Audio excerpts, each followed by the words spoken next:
ليس هناك شيء اسمه لا أستطيع.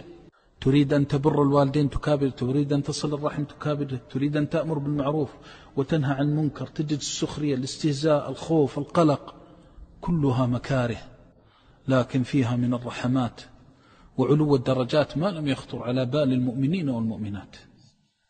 فإذا ليست هذه المكاره بحائلة بين الصادق في محبة ربه المجد المجتهد في مرضاته، ما تحول بينه وبينه، بل تزيده قوة، يصبح مثل الذهب يحك فيزداد لمعانا. فاصبر رحمك الله وجد واجتهد واعلم أنك تعامل الله. والمعاملة مع الله في هذا الدين لم تبق شيئا تضحي به، كل شيء تضحي به، حتى نفسك التي بين جنبيك تبيعها رخيصة في سبيل الله عز وجل. إذا مضى العبد إلى سوق الآخرة لم يجد شيئا عزيزا دون الله عز وجل أبدا. كل شيء أحقر وأهون من أن يحول بينه وبين الله.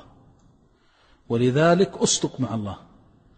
وتجد البعض يقول والله إني في كرب عظيم في شدة، هذا كله أوهام وكله كلام فاضي. هذا كلام فاضي لا يصلح من طالب العلم. تقاعس، تجد الشخص تقول له يا أخي قم في الليل، يقول والله ما أستطيع، والله الفتن، والله المحن.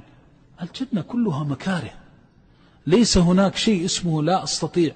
ما كلفنا الله ما لا نطيق، بل كلفنا الله ما نطيق. فنحن تحت غطاء من الشيطان والعياذ بالله، وران من الذنوب والخطايا يحول بيننا وبين الدرجات العلى من الجنة. فالعبد لا يلتفت إلى مثل هذا التخذيل.